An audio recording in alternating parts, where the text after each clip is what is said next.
going to the airport. Good morning! Today is December 14 and Sunday, and we're going to Qatar. But for now, we'll go to Manila first. Our flight is 11:15. So, anong oras na yan? 6:56, just in time. So, 11 pa, so maaga lang kami para sure na pag maraming tao, yan. Hanapin pa namin sa Tijil. So, this is Mactan Cebu International Airport. So, this is our 4th time going to Qatar. So, medyo chill na kami dahil alam na namin ang gagawin. So, familiar na yung mga steps. Ngunit marami palang surprise ang travel na ito. So, unang-una dito sa pag-check-in namin, dahil 11 pa ang flight namin, medyo chill lang kami. At na-offeran kami na meron palang early flight. So, bali, alas 7 na ito and then meron ng boarding na 7:20. So, dali-dali na kami dito. Ngunit siniguro kong itanong kung kukunin na namin yung luggage namin sa Doha na. So, medyo nagpanik na kami ng konti dahil meron ng 2 ground staff na sumama sa amin at hinintay pa kaming makakuha ng travel tax. Bali, 1,620 pesos ang babayarang travel tax. Ngunit meron kaming privilege reduced travel tax dahil OFW dependent kami. So, 300 each na lang kami ni Darla. So, nag-present lang ako ng marriage certificate, OIC ng husband ko, and birth certificate ni Darla. And ito na sa wakas ay papasok na kami ng plane. So, kitang-kita naman sa excitement ni Darla. So, bali last year wala kaming travel. So, this year, ito na yung another travel namin. So, napakasaya ng experience na to. Maagang-maaga dahil baka magkaroon pa ng delayed. So, buti na lang, nag-grab na lang namin tong opportunity na ito na mag-early flight. Going to Manila. And ito na nga yung second surprise nang dumating kami sa Manila ay gumamit lang kami ng hagdanan para makababa ng plane. So may bus na naghintay sa baba. So nakakatuwa kasi new experience ito para sa amin. Here we are at Terminal 2. So wala na kaming luggage kasi doon na namin kukunin sa Doha na mismo. Since maaga nga kaming dumating sa Manila ay medyo chill lang kami. So galing kami ng Terminal 2 and need naming pumunta ng Terminal 1. So naghanap kami ng free bus transfer. Meron naman sa labas. At natuwa din kami dito sa bus transfer na ito is parang jeep na nasa gilid yung upuan. So usually kasi parang bus siya. So nakakatawa kasi another experience na naman for us na ibang-iba sa mga na-experience namin nung mga nakaraang flight. Since maaga kami ay unang-unang plano namin na papasok na sa immigration kasi doon talaga kami natatakot until now kahit 4th time na namin. And since early nga kami dumating ay hindi pa kami pwedeng pumasok sa immigration. May itatap ka doon sa entrance at doon mo makikita kung pwede ka nang pumasok. So sa amin naman is 5 PM pa yung boarding time namin. So matagal pa, so hindi pa kami allowed. So nag-decide na lang kami na kumain muna at naghintay kami ng mga 11 AM at nag-try kami ulit at yan na makikita na yung go signal dahil nag-check si Darla. So, buti na lang may taga-check kami. Finally! We're here! We did it. Yes. We did it. So, ano interview sa'yo? Saan ako Kasi siya student. Tapos, nagtrabaho. Okay. Yes, they asked me where I work and where my dad works and what I'm gonna do there. Sa akin naman, first time hinanap lang yung visa. And first time walang OIC. Swear, visa lang hinanap. Tapos tinanong kung anong trabaho, kung ito ba ay anak ko, tapos sinong pupuntahan, and that's it. We're happy! We have to See you, tell you Qatar! Grabe, iba talaga ang feeling pag naglagpasan mo na ang immigration. Sobrang saya at walang mapaglagyan yung happiness. So, we have 5 hours waiting time here but okay lang. It's not about the destination. It's about the journey. Kaya ito talaga yung mamimiss ko bawat travel. Kasi parang nagpipiknik na lang kami dito at naghihintay.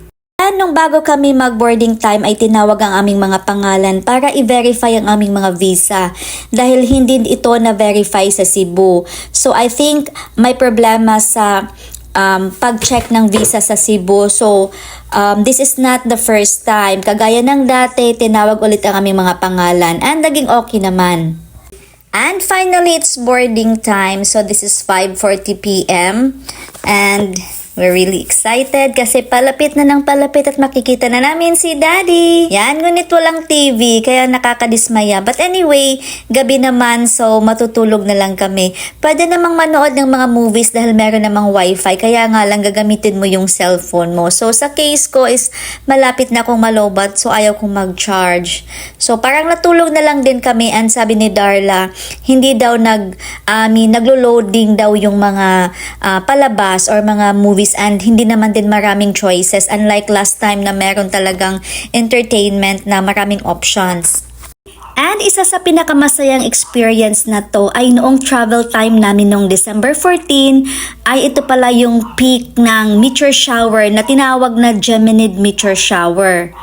So, nagbibilang kami kung ilang meteor shower ang makikita namin at halos lagpas 10 pa guys. So, kami na lang yung napagod kasi halos magkasabay-sabay talaga silang nakikita. So, grabe ang saya ng experience na yun. Hindi ko yun makakalimutan at hindi namin malilimutan ni Darla yun.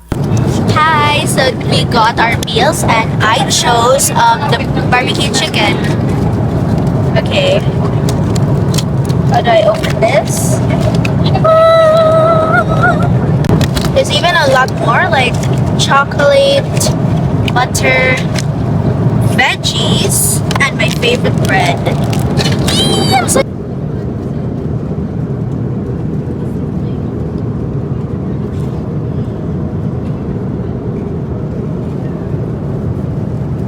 Finally, after almost 9 hours of travel, nakarating na kami ng Doha.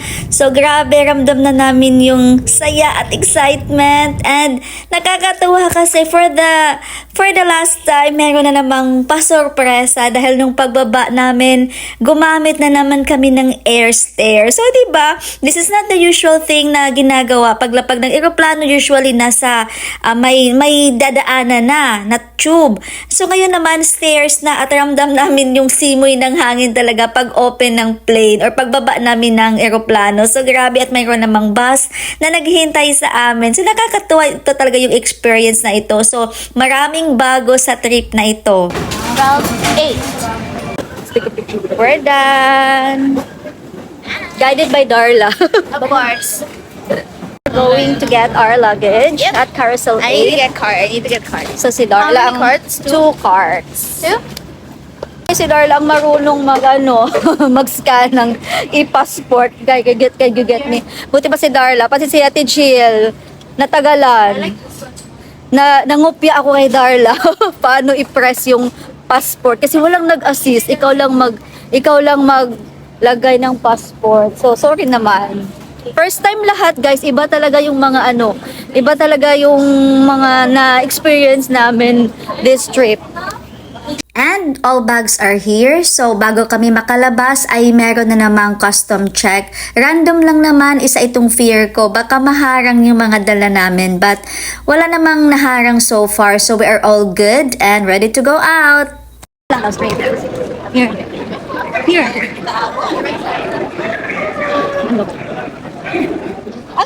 Is it straight? Ano naman lang ito? Ano naman exit din eh. Ato nga to, there. Ito mo sila nga to. I'm trying to wait. Ano pala din ah?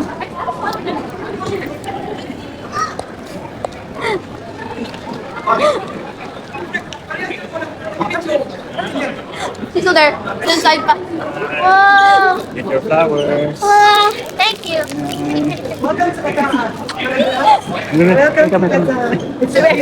Yeah. At ito na nga ang pinakamalaking surprise, ang pagsundo ni Mama Mayet na akala namin ay nasa Australia pa. Ngunit sabay-sabay pala kaming magpapasko dito sa Qatar. So grabe, Mama Mayet was working here and bago mag-pandemic ay umuwi ito ng Pilipinas. And ngayon nakabalik siya ng Qatar at marami ng pagbabago kaya excited siyang mamasyal kasama namin.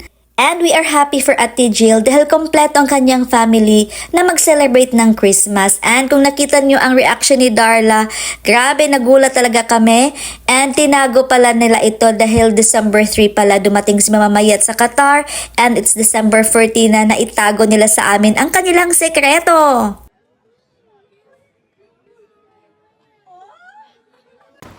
Going home! Thank you, Daddy!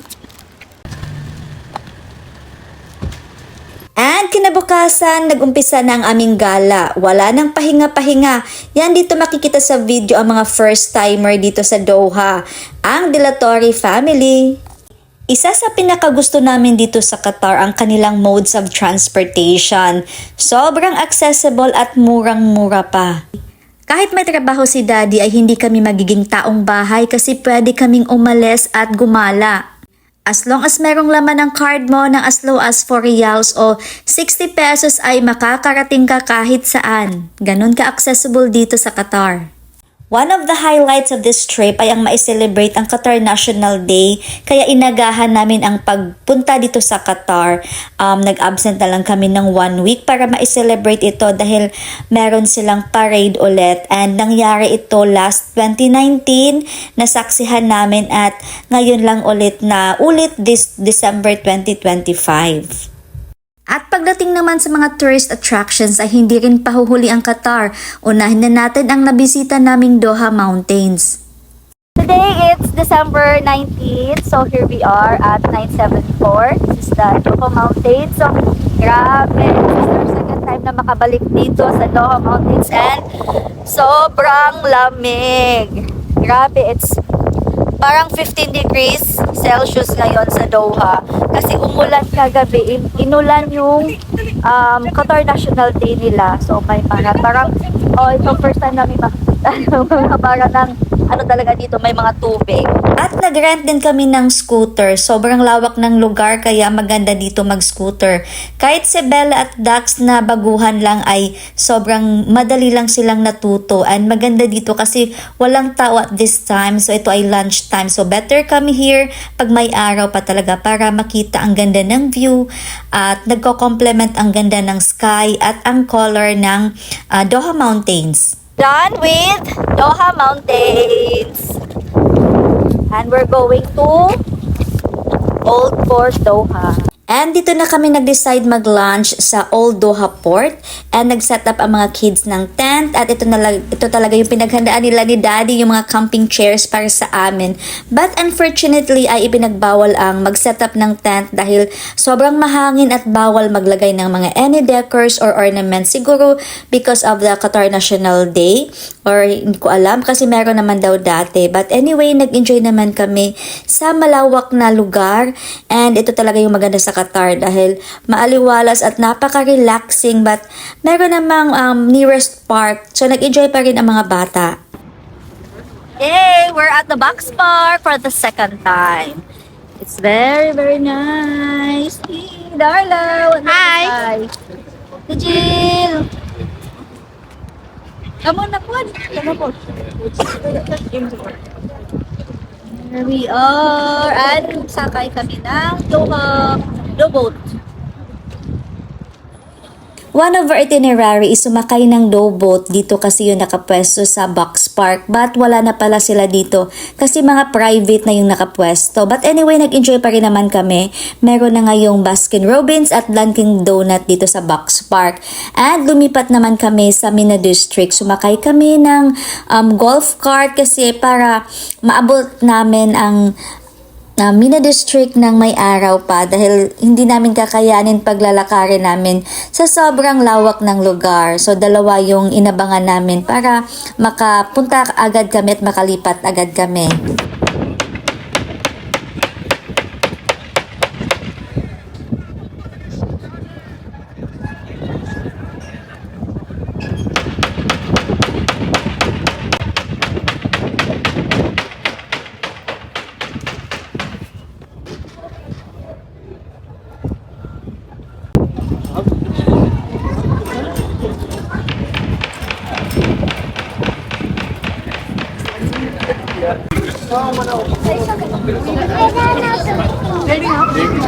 I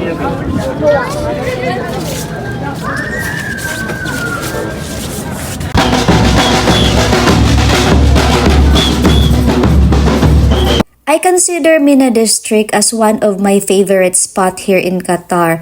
And best time talaga na pumunta ka dito during sunset or may araw pa para ma-enjoy mo talaga ang ganda ng lugar. Favorite ko din talaga ang mga colors ng mga buildings so na kahit saang anggulo ay pwede kang magpa-picture. And then mas masaya ngayon kasi meron silang event so mas dumami yung mga tao and mas naging lively yung lugar. And pwede ka rin mag-feeds ng mga pigeons so enjoy na enjoy ang mga bata dito. So medyo nag-improve na yung mga pigeons, nag-upgrade dahil french fries na pala ang gusto. Ano palaw man? Tuwa na. Dali ara. Oh! Yay! So cute! And bago kami umalis ay dumaan muna kami dito sa Old Doha Port Aquarium. Isang malaking aquarium ngunit konti lang yung isda. Anyway, this is just free so okay naman din. We're going home. Hindi na namin kinaya yung lamig. Taglamig. Iba yung winter na na-experience namin today or this time because may hangin and ang hirap gumalaw. Dito kami pala sa dagat. Kaya hindi kaya. Dapat naka-gloves, naka-heat-tech or warmer. Ang hirap. Finally, natuloy na ang aming Dhow Boat Cruise experience. And this is not our first time but still we're still loving the Doha Corniche and West Bay skyline. Grabe, mamamangha ka talaga sa ganda. And this is a 30-minute ride sightseeing and we paid 10 riyals per person and meron kaming isang libre dahil meron kaming 7 years old na kasama. And dahil malamig, dito na rin kami sa Costa. Nag-coffee sila ni Daddy at kami naman ay nag-hot chocolate. And of course, hindi pwedeng mawala ang mag-rent ng scooter. And this trip wouldn't be complete without the desert safari experience, especially na may mga bago kaming mga kasama. Sobrang nag-enjoy kami sa camel ride and ATV ride.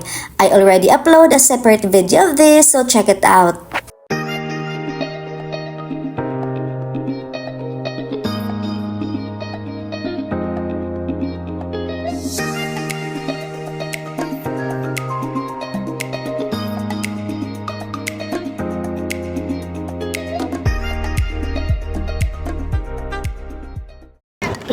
We're here in Tara.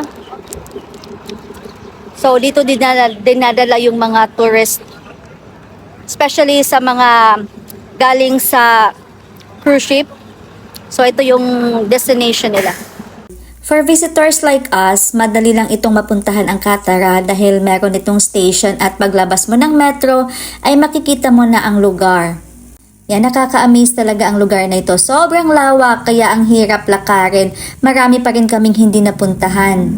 And after namin mag-ikot-ikot ay pumunta na kami sa Katara Man-Made River. Yan, sumakay kami ng golf cart kasi medyo malayo kung lalakarin. Ang Katara Man-Made River ay isang artificial creek and waterfall system within the Katara Cultural Village.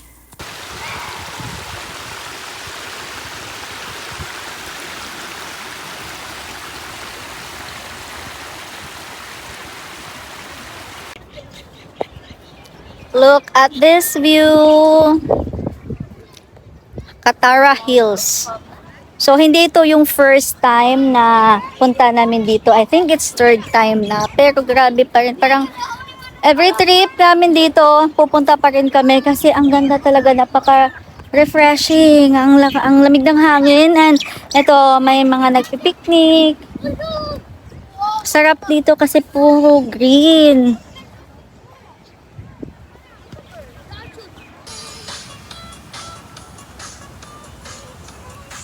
O diba, ganadong-ganado sumayaw ang aming dancing princess na si Bella Cake. Kung ganito ba naman ang backdrop mo, hindi ka pa mapapasayaw niyan, ewan ko na lang.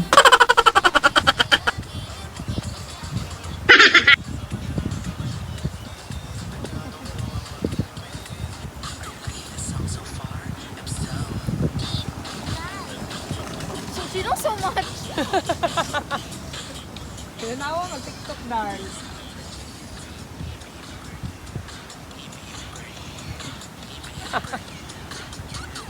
At isama na natin ang Kanat Quartier na dapat mong makita pag nandito ka sa Qatar.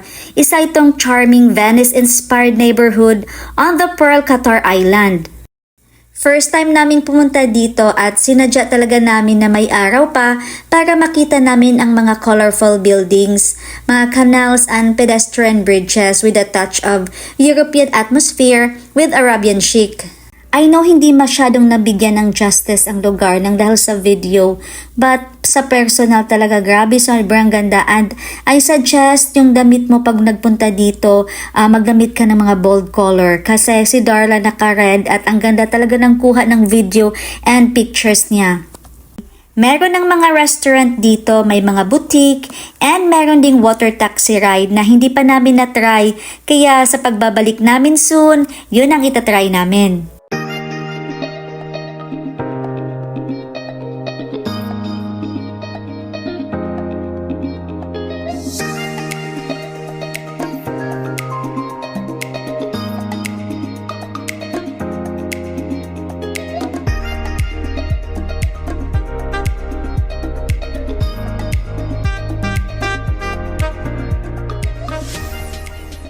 At dito muna natin tatapusin ang mga gala para sa pang-umaga dahil medyo mahaba na, and watch for part 2 dahil marami pang pwedeng gawin dito sa Qatar. Bye!